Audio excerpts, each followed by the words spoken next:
Om Swastiastu, selamat pagi. Saya Nimade Maharianingsih, peserta pekerti tahap 7 dengan nomor absen 7.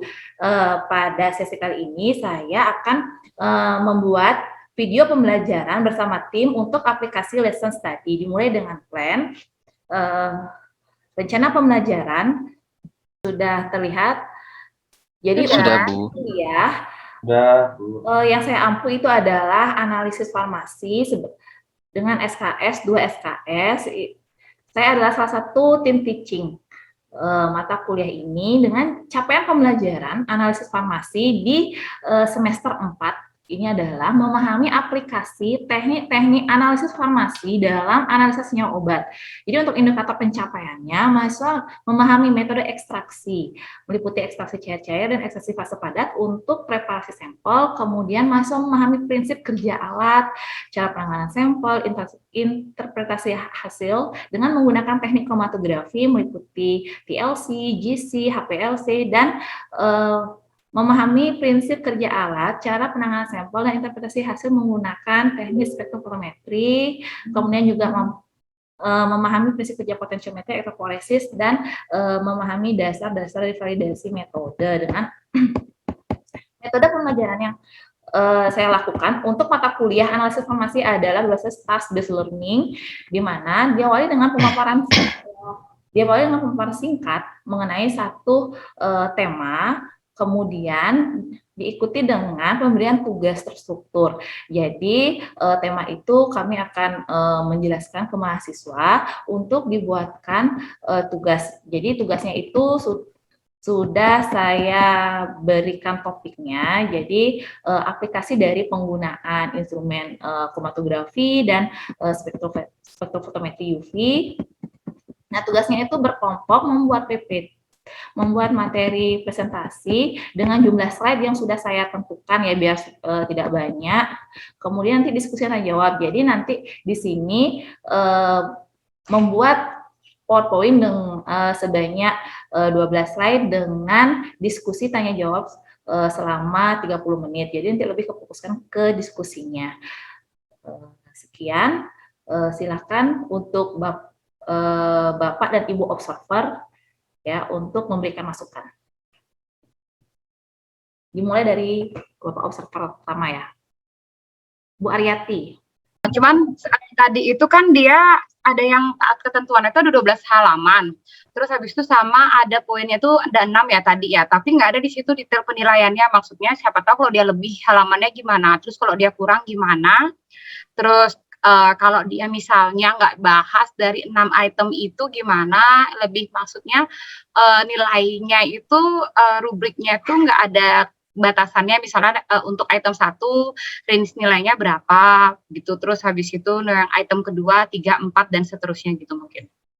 Oh ya, terima kasih Bu Aida masukannya, nanti akan saya tambahkan. Dilanjut. Terima kasih waktunya Bu Maria, Bu Aryati dan Pak Linda. Tadi sudah saya lihat dari pemaparan Bu Maria tentang apa yang akan dilakukan Bu Maria nanti pada proses pembelajaran. Tapi saya sedikit kurang jelas mengenai tugasnya itu kan buat PPT ya? Iya. Bu Maria. Nah, terus kan buat PPT itu kan PowerPoint Bu Maria. Nah, yang dibuat PowerPoint itu apa? Nah, hasil kasusnya itu atau kayak gimana? Jadi mahasiswa itu saya beri satu topik, misalnya analisa senyawa psikotropik ya dengan TLC.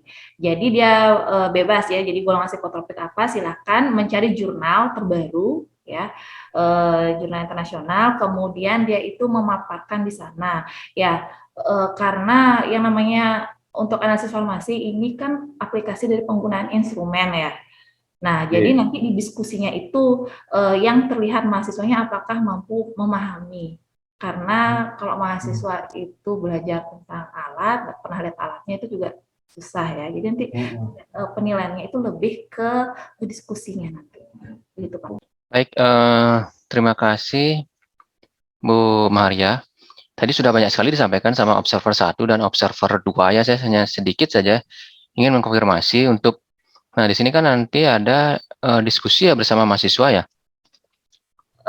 Diskusi itu saat mereka mempresentasikan tugasnya. Jadi mereka apakah berdiskusi mandiri atau bersama dosen? Diskusi di kelas besar, Pak. Seperti presentasi, jadi kan mereka pas di pertemuan ke-15 ya. Oh, Nanti, jadi saya pikir ada diskusi mandiri, kemudian dibuatkan room-roomnya itu enggak seperti itu ya? enggak. Jadi nanti Oh, di pertemuan 15, jadi kami langsung presentasi tugas, ya langsung di grup kelas besar. Selamat siang adik-adik, bertemu kembali dengan saya pada mata kuliah analisis farmasi. Sebelumnya materi analisis farmasi itu sudah diawali oleh Bu Dewi yang mengenai preparasi sampel dari ekstrak cair dan SPE. Oke, sebelum mulai perkuliahan saya mau absen dulu nih. Mahasiswa 1, Hadir, Bu. mahasiswa 2, Hadir, Bu. mahasiswa 3, Hadir, Bu. mahasiswa 4. Hadir, Bu. Oke, semuanya sudah dalam keadaan sehat ya. Saya lihat kalian tampaknya seger. Slide saya, adik-adik. Sudah, Bu. Oke, setelah tadi preparasi sampel, kita lanjut ke analisa ya. Jadi analisa sampel itu menggunakan teknik kromatografi.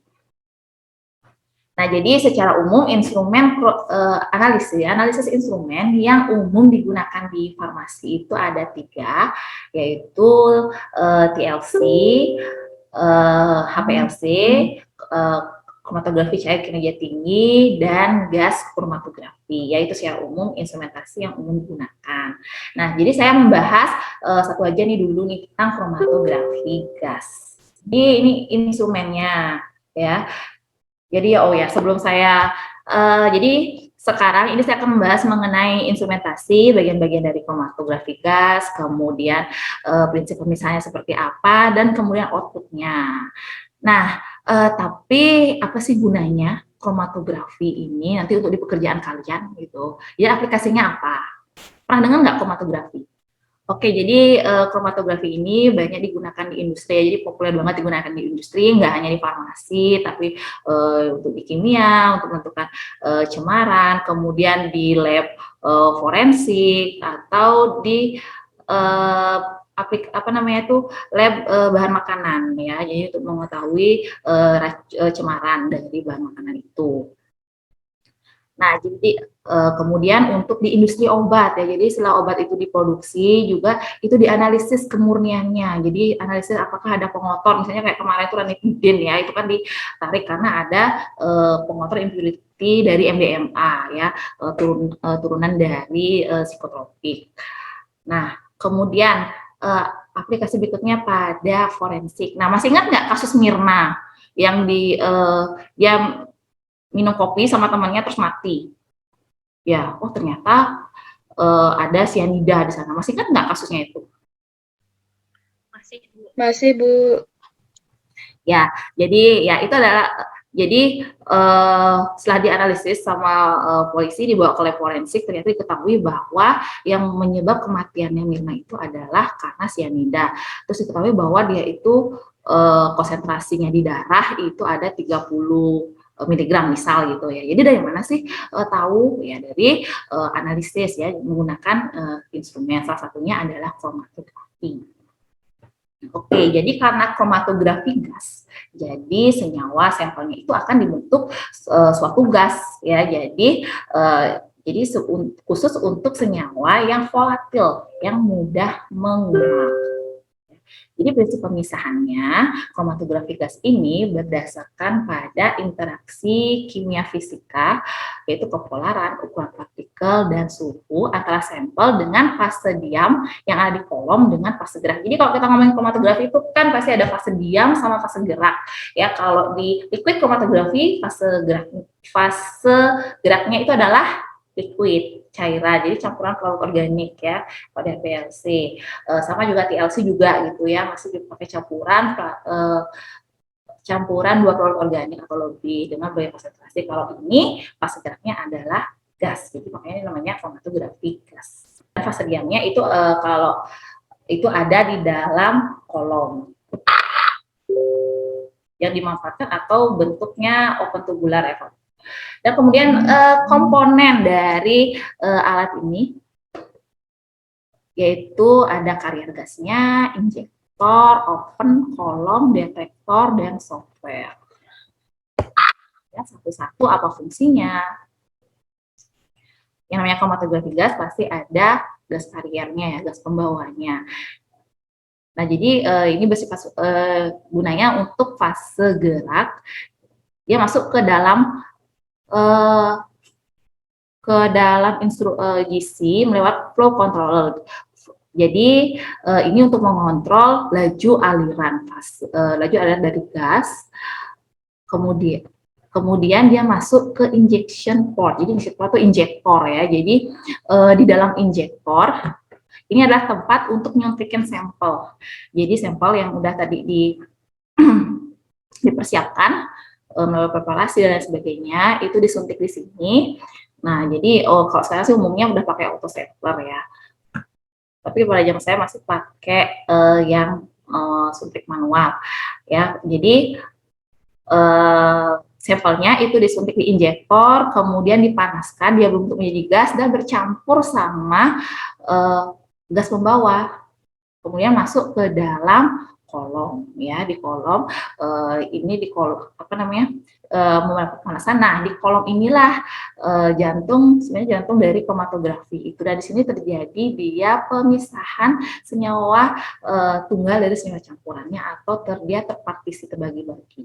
Ya, kemudian setelah dia terpartisi, dia masuk ke dalam detektor untuk dideteksi, dan detektor ini akan mengubah hasil deteksi itu menjadi suatu sinyal yang dapat diproses ke software untuk nanti dapat disajikan data yang dijadikan data yang dapat terbaca oleh user atau operator yang menggunakan.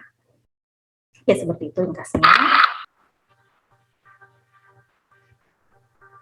Nah, ini sebenarnya itu lebih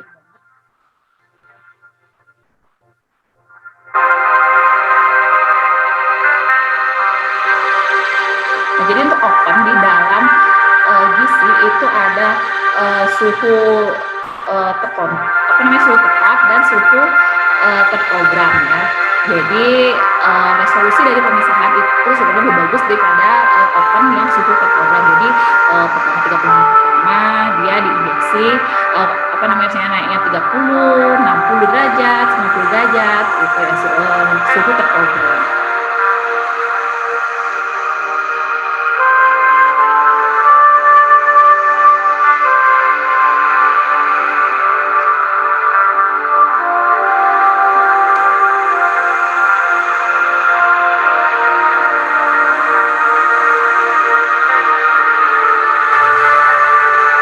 Ya, jadi di dalam injektor ada namanya chamber ya, itu tempat untuk mengeluarkan dari sampelnya.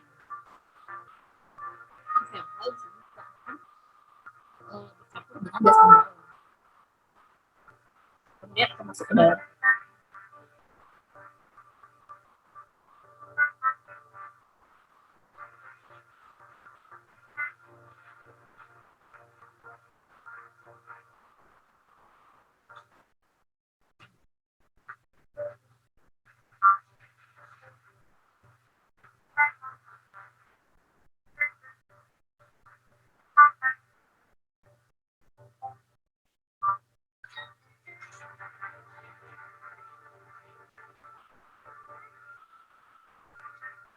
Nah, ini untuk kolomnya.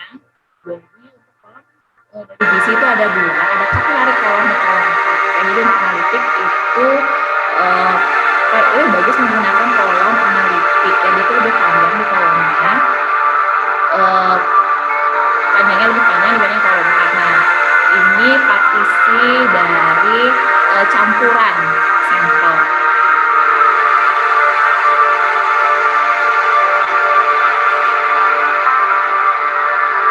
Jadi senyawa yang pertama kali dapat melewati kolom itu dia akan muncul kromatogram yang pertama.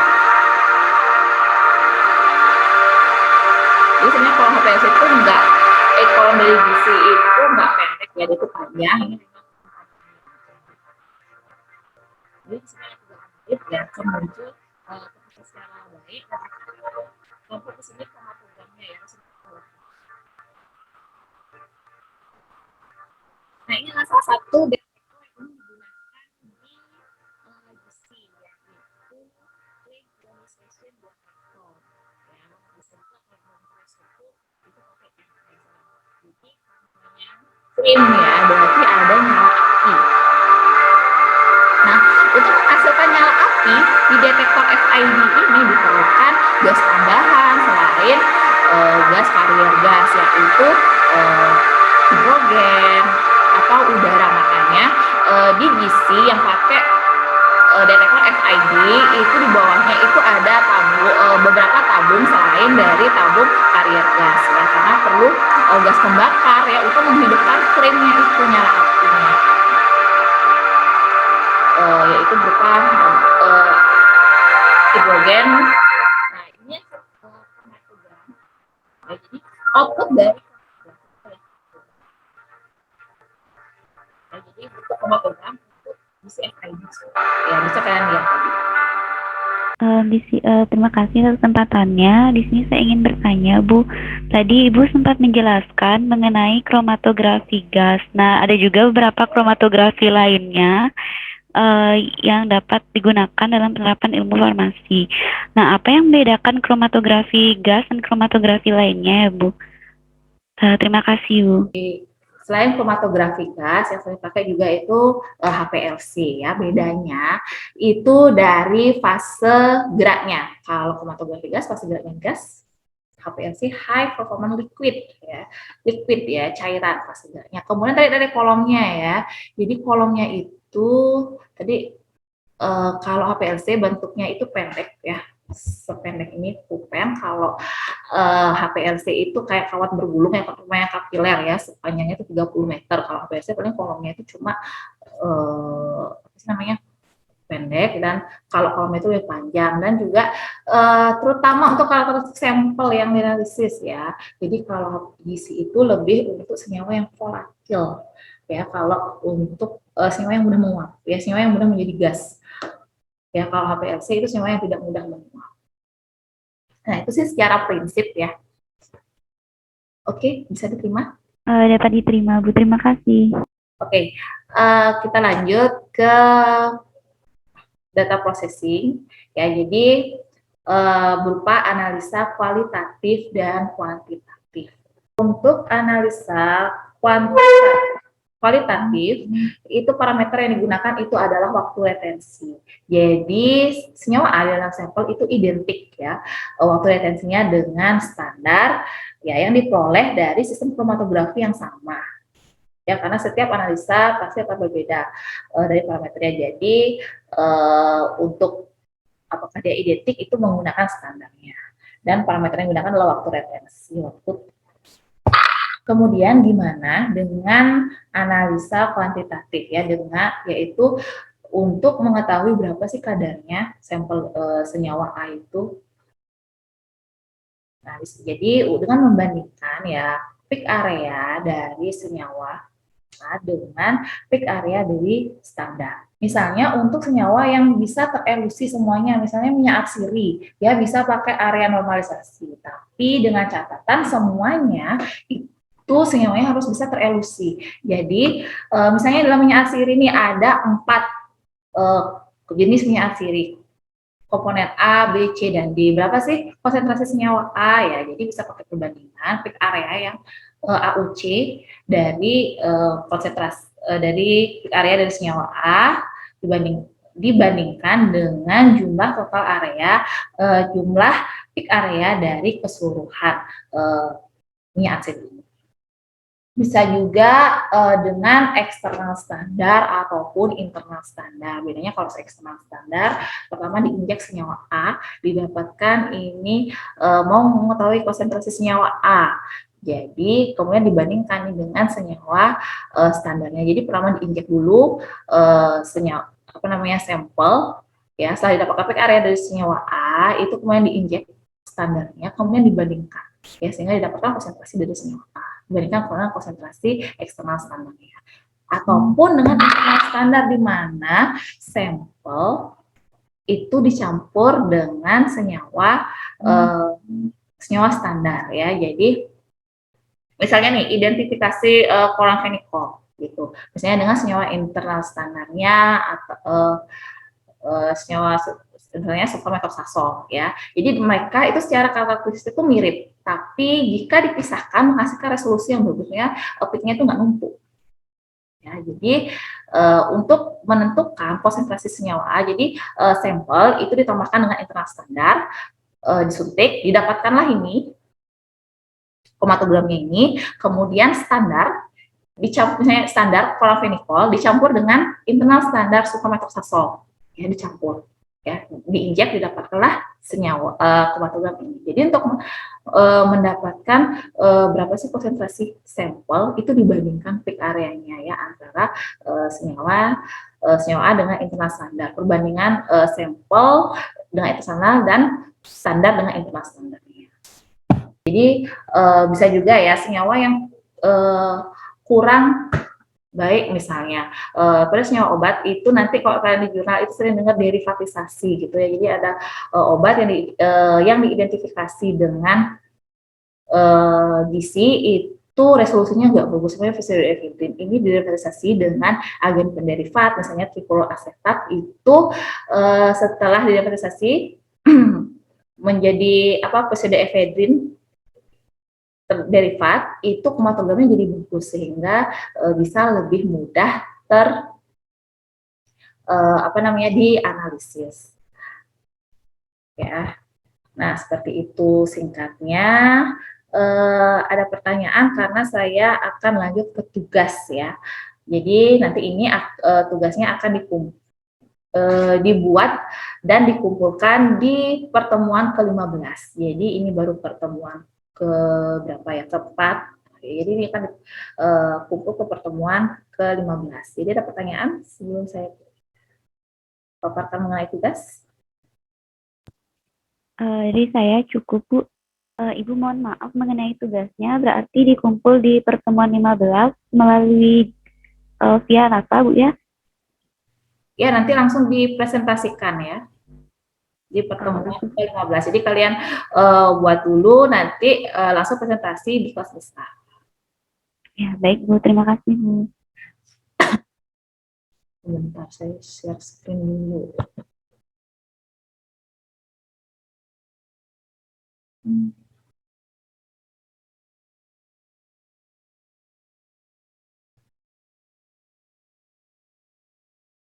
Oke, adik-adik sudah terlihat?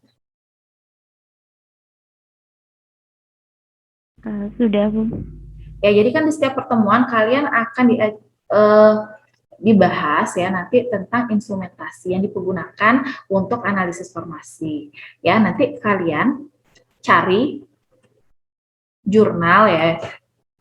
Cari jurnal internasional Elsevier itu, ya, mengenai topik ini. Ya, silakan nanti ini di Korma silakan mengacak, ya, siapa yang dapat aplikasi TLC untuk senyawa psikotropik, siapa yang dapat aplikasi HPLC, gizi, kemudian spektrofotometri UV-Vis, ya, silakan diacak. Jadi topik ini dibuat file presentasi, dengan makalahnya, ya, dengan makalah. Jadi untuk presentasinya itu makalah itu terdiri dari 3 bab, ya, pendahuluan, isi, dan penutup, ya, di mana untuk di bagian isi itu ditampilkan, ya, jurnal dari sesuai topik, ya. Jadi misalnya aplikasi HPLC misalnya untuk senyawa narkotik, ya. Jadi silahkan nanti itu dibahas dari preparasi sampelnya itu kayak gimana, kemudian metode analisis seperti apa, dan output, ya, seperti apa. ya berapa kadarnya. Kemudian untuk JIS juga kan ada derivatisasi, silakan ceritakan nanti derivatisasinya seperti apa. Nah kemudian di situ silakan juga nanti sampelnya itu jenisnya apa. Nah jadi file presentasi dikumpulkan pada pertemuan 15 ya. Jadi untuk nanti presentasi makalah itu nanti dikumpulkan ke saya, file presentasinya kalian presentasikan saja. Itu presentasinya 10 menit dan sesi diskusi yang tanya jawab 30 menit. Jadi pemahaman kalian ya mengenai ya memang ya instrumentasi ini kan emang kalian tidak praktekkan semua di lab ya. Tapi disitulah nanti akan dibahas ya di sesi diskusi itu. Ya, jadi nanti untuk publik penilaiannya dari sesi diskusi, dari sesi penugasan itu adalah yang pertama dari pengorganisasian materi ya. Jadi materinya runut sistematis ya di PPT, kemudian kontennya seperti apa dan penguasaan materi ya itu poinnya tinggi banget waktu ya dibandingkan yang lain ya. Oke, ada pertanyaan nanti Formas silakan mengacak ya. Siapa yang dapat tugas 1, 2 dan 3. Silakan dibaca.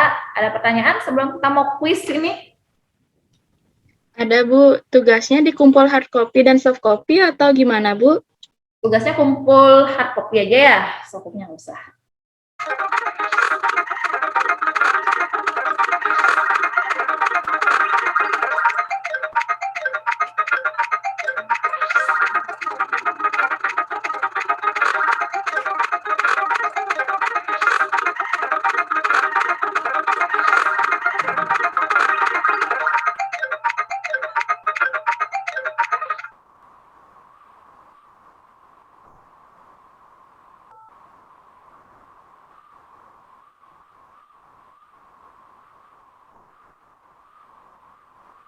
Oke, sudah selesai ya semua.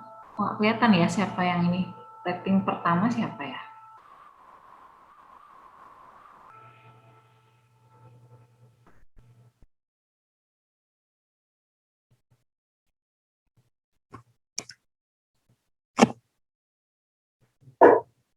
Oke, jadi tadi krisis itu sebagai nilai keaktifan. Ya, Cynthia tadi yang Bubo ya. Jadi output kromatografi itu berupa apa ya? Tadi kan ada grafik, jadi itu ada rumput-rumputnya. Maaf Bu, saya tadi nggak fokus. Oke, mahasiswa 3 ya. Fase geraknya apa yang untuk di kromatografi gas?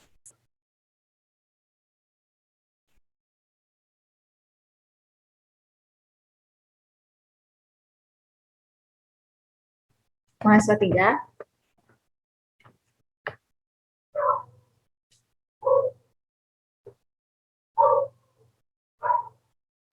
Ibu, saya mahasiswa 4, boleh izin menjawab? Oh ya, silakan. Fase geraknya itu berupa gas. Ya, gasnya apa? Oh ya, tadi saya kalau untuk FID ya, jadi untuk berbagai jenis detektor itu memang ada perbedaan berbagai jenis gasnya ya. Tetapi untuk di FID sendiri itu umumnya menggunakan helium dan nitrogen. Tapi lebih banyak itu menggunakan nitrogen ya, karena kalau pakai helium itu dia bocor aja sedikit gininya pipanya itu bisa menyebabkan meledak ya. Ya, jadi lebih aman digunakan nitrogen. Jadi syarat untuk fase gerak ya itu ada inert mulai didapatkan dan tidak berhasil dengan sampel. Oke, ada pertanyaan sebelum saya tutup pertemuan kita untuk hari ini. Jadi tugas itu sudah clear ya.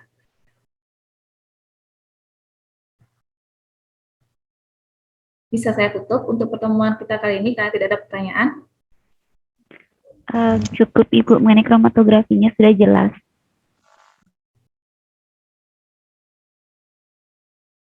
Oke, Jadi sekian sesi perkuliahan untuk hari ini. Ya, saya tutup dengan para pesanti. Terima kasih atas perhatiannya.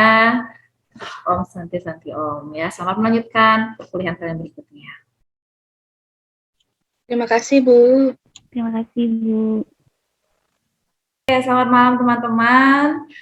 Tim, terima kasih telah mengikuti dan mengobservasi mengenai pembelajaran saya di kelas. Ya, jadi sekarang kita masuk ke tahap C, yaitu refleksi. Ya, silakan mulai dari Bu Aryati. Oke, terima kasih Bu Ria. Tadi kita sudah mengikuti perkuliahan, kami dan teman-teman observer yang lain sudah mengikuti perkuliahan pada materi kromatografi ya tadi kalau nggak salah itu.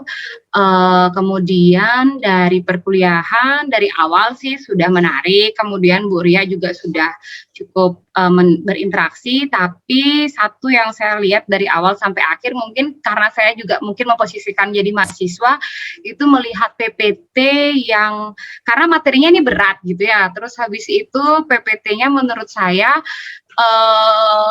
tulisannya dengan isinya itu masih kurang menarik gitu ya. Jadi dengan materi yang seperti itu gitu, dengan isi PPT yang seperti gambarnya juga tidak terlalu banyak, terus tadi isi video. Pada saat ada video gitu kan itu muncul suara. Bu Ria juga tadi ada menjelaskan. Nah, itu saya sampai dengerin gitu, maksudnya suaranya tuh kecil sekali suara Bu Ria maksudnya. Jadi suara videonya yang lebih terdengar out. Terus sempat agak berhenti itu saya nggak ngerti tadi yang ada berhenti itu lag atau apa saya nggak paham. Terus habis itu masuk lagi lanjut gitu kan, atau memang videonya di-cut dulu atau gimana tadi saya nggak ngeh. Terus cuman yang jelas itu jadinya saya bingung antara dengerin video terus Bu Ria ngomong dengan suara yang sangat kecil. Jadi saya masih lebih masuk di konten PPT. Jadi terkait PPT-nya mungkin masih kurang menurut saya. Itu sih kalau dari saya. Terima kasih Bu Aryati atas masukannya. Begini maunya saya itu supaya tergambar gitu ya bagaimana prinsip kerjanya ya, tapi saya belum mendapatkan animasi yang apa namanya tuh lebih menarik ya. Jadi apa namanya tertutup ya suara saya dengan tadi ya apa namanya tuh suaranya dari suara dari videonya. Saya juga tadi lupa mengecilkan suara videonya. Harusnya kan saya kecilin tuh videonya biar kedengaran suara saya. Oh ya, saya lupa, maaf Bu. Ada untuk berikutnya saya perbaiki. Ya, untuk berikutnya. Bu Maria, Pak Wida, Bu Aryati, terima kasih atas waktunya. Di sini saya akan sedikit memaparkan beberapa kejadian yang terjadi di proses pembelajaran sebelumnya atau di proses Bu ya tadi ya.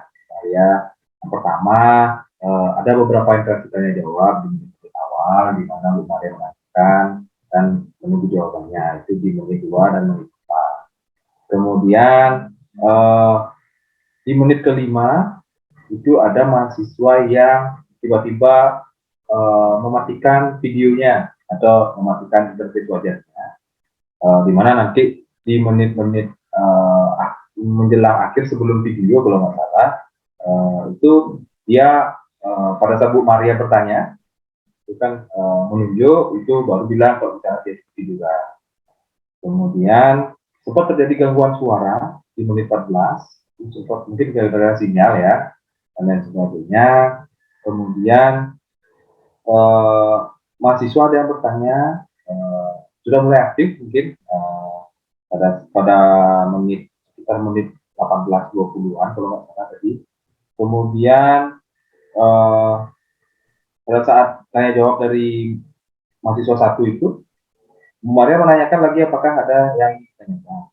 Terus Bu Maria menunjuk mahasiswa 3. Cuman mahasiswa 3-nya terdiam, itu entah antara koneksi ataupun apa, ya saya kurang tahu ya. Nah, kemudian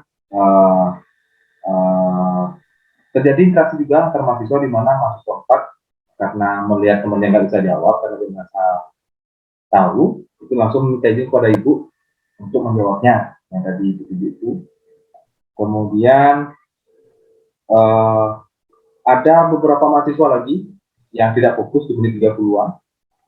Dan yang saya lihat sih tadi itu sama seperti Bu Aryati ya, pada saat video itu ada 2 suara, dan di saya sih terdengarnya tidak jelas, walaupun di video juga sudah sangat bagus ya, sudah menampilkan animasi dan lain sebagainya. Dari saya sih itu saja kejadiannya. Dugaan-dugaan saya sih kemungkinan itu dari mahasiswa sendiri, dan juga nyambung seperti Bu Aryati tadi, mungkin materinya terlalu kompleks, tapi penyajiannya belum maksimal, mungkin nanti dapat dimaksimalkan, biar nanti tidak ada kejadian-kejadian seperti ini. Begitu saja Bu Maria, terima kasih. Oke, terima kasih Pak Adi ya, atas sarannya yang sangat detail ya. Oke. Kalau saya mungkin tadi sudah banyak sih dipaparkan ya, dari observer 1 dan observer 2 secara detail. Mungkin saya agak berbeda sedikit yang ingin saya tambahkan. Tadi sudah bagus ya, di awal sudah ada contoh nyata penggunaan gas kromatografi ya dengan kopi Mirna itu tadi ya, kasus yang benar-benar terjadi di masyarakatnya. Itu membuat mahasiswa itu jadi tertarik ya untuk mempelajari kromatografi gas ini, karena tahu oh ini ditunjukkan tujuannya untuk ini. Dan juga memang karena materinya cukup sulit, tapi sudah Ibu cover dengan video gitu ya. Jadi video tersebut sebenarnya sudah cukup membantu mengilustrasikan bagaimana proses dari kromatografi gas itu berjalan ya. Hanya saja tadi suaranya sepertinya agak tabrakan gitu. Sayangnya mahasiswa tidak ada yang protes di sana gitu. Suara Ibu dengan suara video itu agak tabrakan, tapi tidak ada yang protes. Kalau dari gambarnya berjalan sih, cuman itu udah suaranya agak gini. Dan juga tadi yang menjadi catatan saya, sudah ada kuis juga, sudah ada kuis bagus. Kuis, dan Ibu juga sudah menggunakan media-media pembelajaran yang lain ya, tidak hanya Zoom ya. Saya kira itu sangat kreatif sekali kuisis ya.